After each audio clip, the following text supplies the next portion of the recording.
Hi, this is Squirrel Leader on OttTech. Today I'm going to show you 5 technologies that can fight the coronavirus.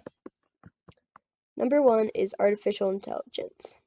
AbCellera has used AI technology to find 500 antibodies to help fight COVID-19 in the future.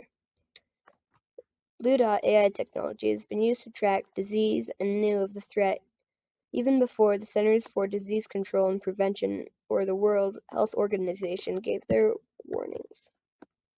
Number 2 is drones. Drones are being used to deliver medical supplies.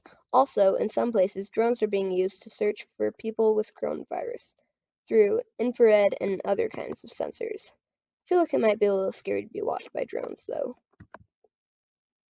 Number 3 is 3D printers.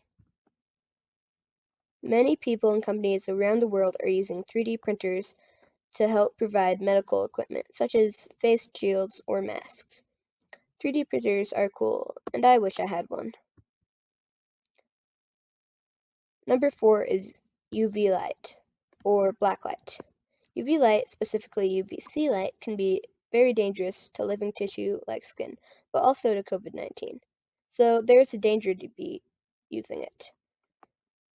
But there's a specific wavelength of it, 222 nanometers, that is harmless to humans, but deadly to COVID-19. People are still working on this technology, but UV LEDs seem like the best way to go.